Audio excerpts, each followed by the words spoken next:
I see life like a journey, and we all know the beginning, but we none of us know the end.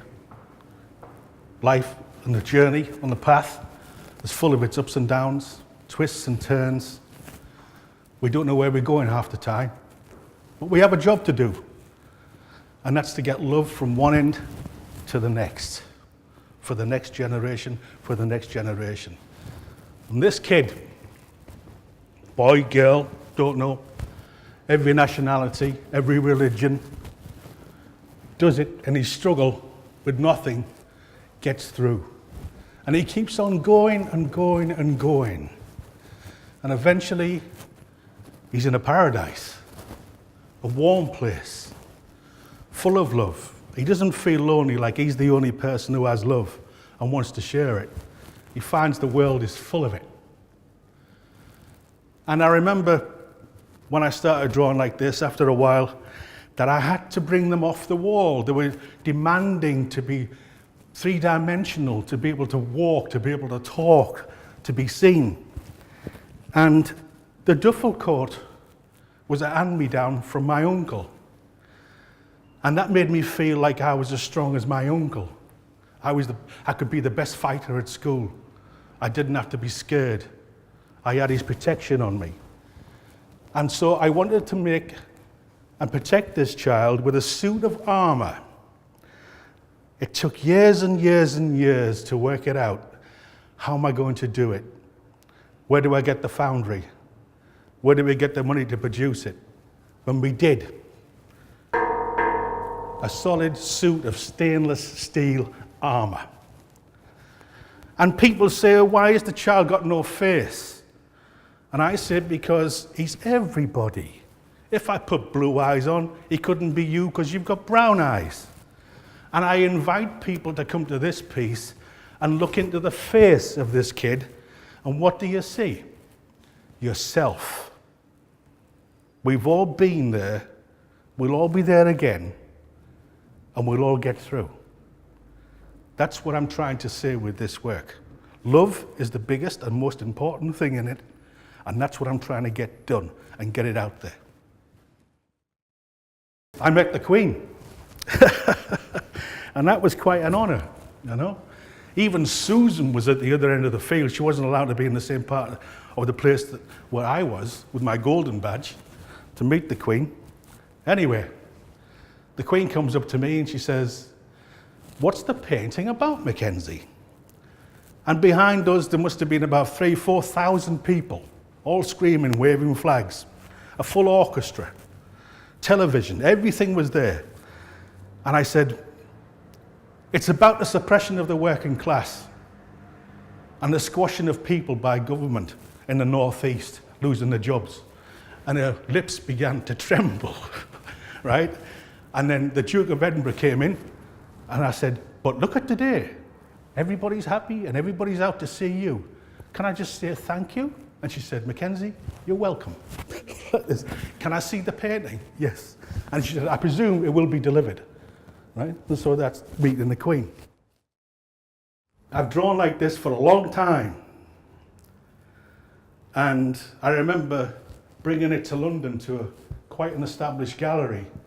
And they said, no, we can't have that in our gallery because it would frighten people. What's this with these kids with big heads?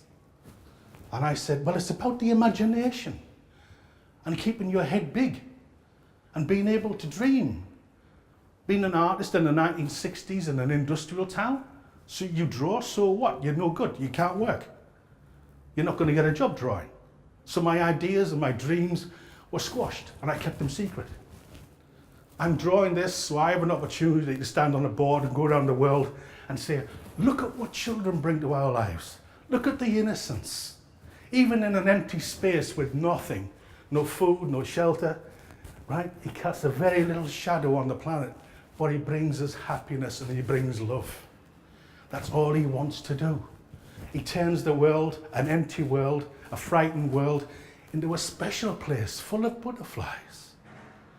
She can sing my favorite opera, Madame Butterfly. She can stand on love, and if you want oranges in your garden, you can have oranges in your garden. But if you're suppressed and stopped and the dreams are taken away, you won't have any fruit in your garden. We have to keep moving and keep our heads as big as we can. I come from an industrial place, Middlesbrough, and I often draw it. I draw it all the time. I used to think that it held me back. I was working class. I couldn't be any different. I couldn't be Van Gogh. I couldn't be Miro. I couldn't be Mario Lanza. All the heroes that were around me. Now I'm 60 nearly, and I'm still drawing it, and I draw it with pride and the strength that it's given me. I haven't changed a bit since I left Middlesbrough, and that was in 1979. I've moved on a long way, but I never leave it behind. I know what these men eat. I know what they smell like. I know the sound they're making going over the bridge. I know. I worked on this river for years, building ships and sailing them, taking chemicals up and down. That's part of my rock. That's where I go to when I'm frightened. That's where I go to when I'm not sure. I'm not a good artist. I can't draw. I'm rubbish. I go back to being an infant at school and being caned because all you do is draw. And it hurts me, and I open up the wound every time. Because I don't need a big rock. I just need a rock just for me. That keeps me dry, keeps me out of the water, out of the pain, whoa. Keeps me safe. It's there when I need it. It's a stepping stone. It's looking after me, no matter what happens in the world. That's Susan. That's my human retreat. That's the person that puts their arms around me from a million miles. I do a big exhibition in Japan. I'm there for weeks. I don't see family. I see thousands of people. I go back to the hotel and I close the door. It's the fanciest hotel, but I'm on my own. But I'm not on my own. I have now a rock, and I'm very proud of it. And that's where I go to for sustenance of love. I often come back to this image of one man. You know, you keep on going, you keep on working, you keep on walking, you keep on hitting your head against the wall. There's no one to help. No one can advise you what to do. You have to do it on your own. You're one man.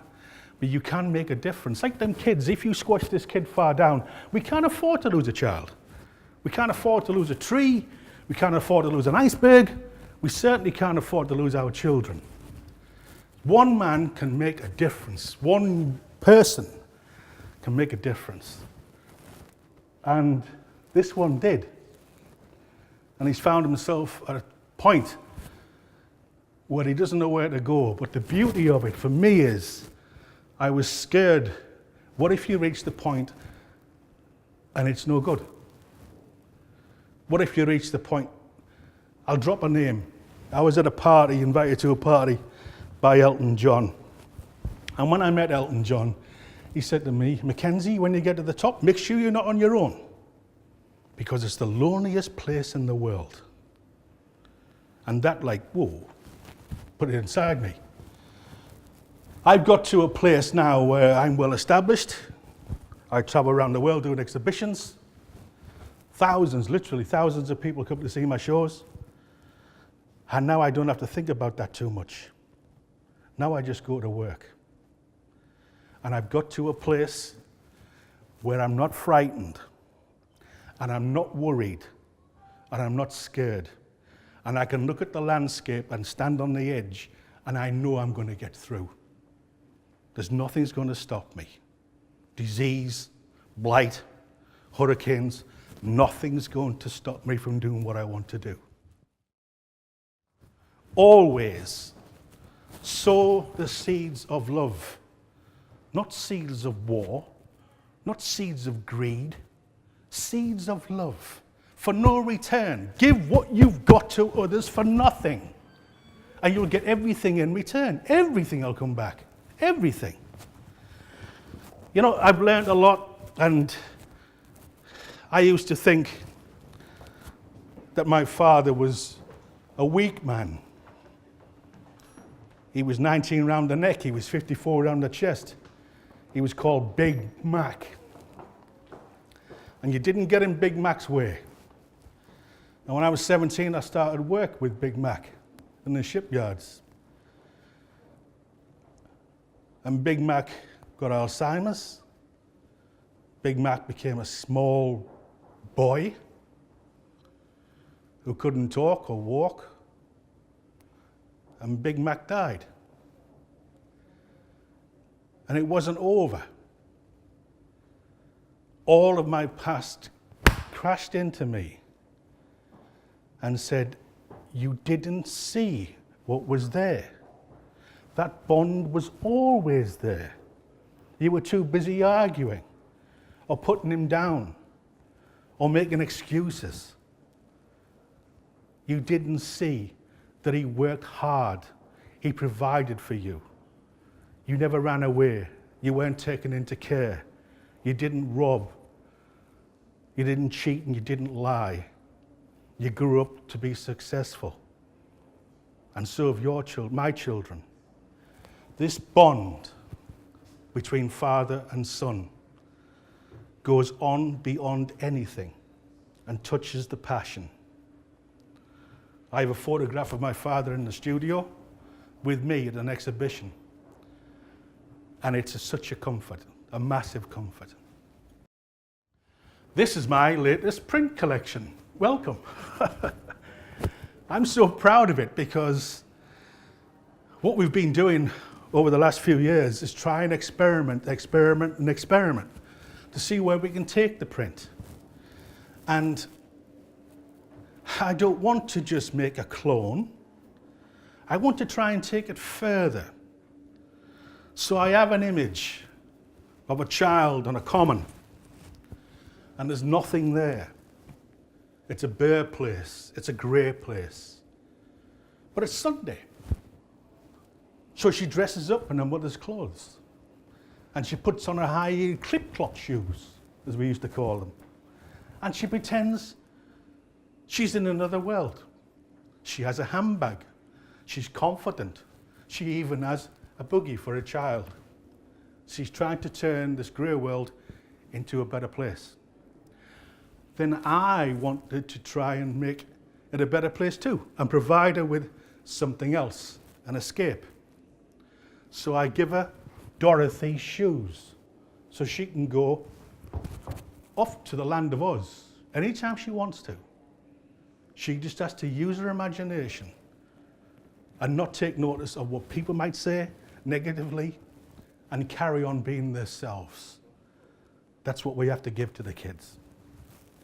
And then we took the diamond dust idea into the forest. So the light of the candle is catching the forest leaves. And I imagined it in a house when we and Susan were talking about it. It was religion, it was Susan's idea. Let's look at this diamond dust idea. And then I thought, wow, you could have it in the house and the television's on and it's all dark and it catches the light, right? And that's why we wanted to put it on this with the candle. And this is about having a candle in the window, always.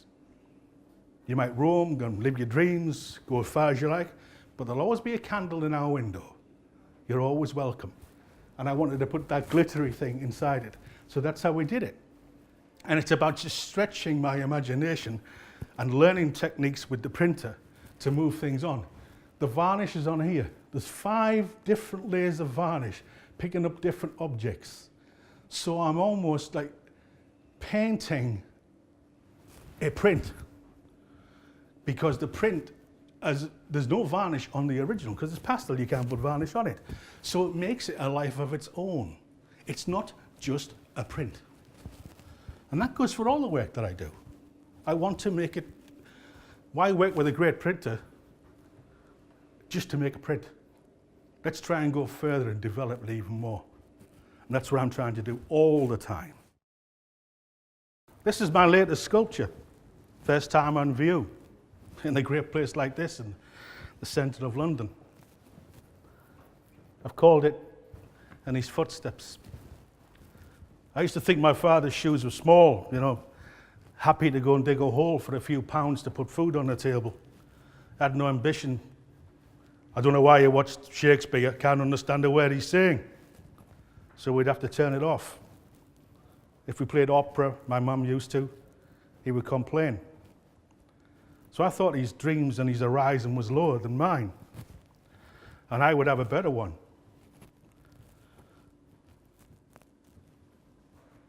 Then he went. And now I have to run every single day of my life. I'll never catch him. I realized I'd never fill these shoes. He gave me the strength and the courage to carry on.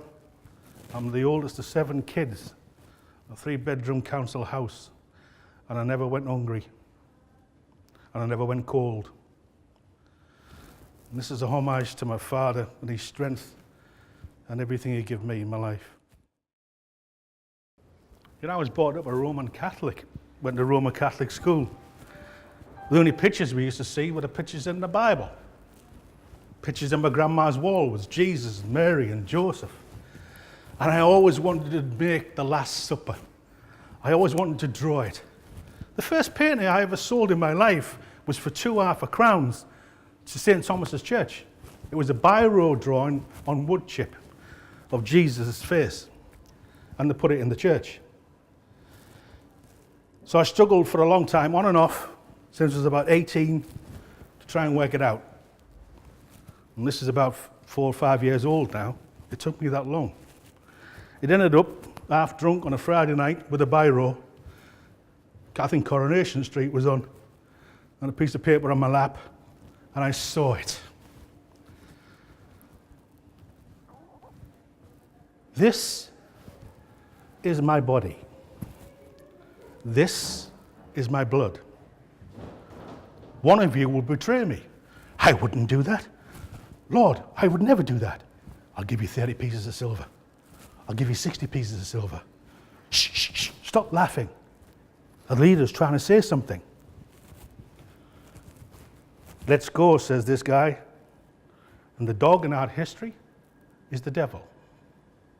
And he takes him away, looking in a different direction. My loop into this was, it has to be real. It has to be Mackenzie Thorpe, not Michelangelo. So these men are coming out the club on a Friday night. I caught this fish last week. Oh, I bet you did, George. Have you heard this story? Here, where's the 5-hour last week? Here, I'll give you 10 quid if you do this. Here, come on, mate. Where you going home? Have you heard this joke? And that's how I tried to bring it to life. I hope that makes sense. This is my sculpture, The Forest of Love. I talk about the journey and we've got to get through. We all know when we're born, somebody tells us the date and the time. But we don't know when it's going to end.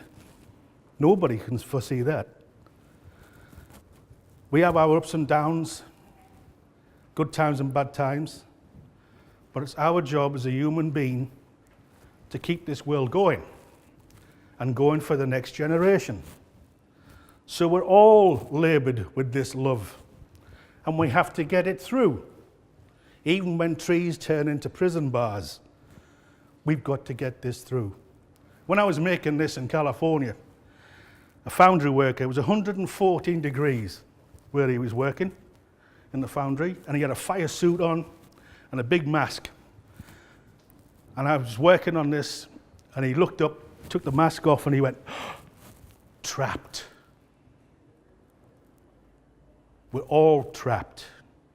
We're all looking for a way forward. And we could, if we want to, cut all the trees down. We could buy a big Lamborghini yellow truck and smash through the forest. Or we could realize that the wood's going to give us a house. And the wood's going to build us a fire and keep us warm. And the wood's going to grow fruit and invite deers and invite crops to grow, to give us life and to carry on, so that you can make this journey, so that your child, their child, all the children can grow up with love. We're surrounded by the two things I think is all we need. These trees are strong, like my grandfather, my grandmother, my dad, and my mum, and my brothers and my sisters, and my uncles and my aunts, and everybody around me that's helped Mackenzie Thorpe get here. Love and family. That's all we need, not a 43-inch television set. That's what we need. This is Bringer of Sunshine. Like the child in the paintings, has no face because his self-esteem is so low he doesn't deserve a face. He can't even make a shadow. Sits on the end of the street, he writes poetry and he draws on the ground. Most people think he's an idiot. But that's his world. And he tries to live in everybody else's. So I grew up and I want to protect these kids. It wasn't just me at school felt like that. So did others. So I built this suit of armor out of stainless steel. So he's strong and protected. Because all he wants to do is bring sunshine, love, peace, gentleness. Not one kid comes out of the womb with a religious belief or a political belief. They just want to be loved and give love.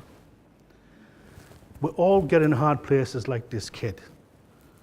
And most of us, all of us, can come out of it.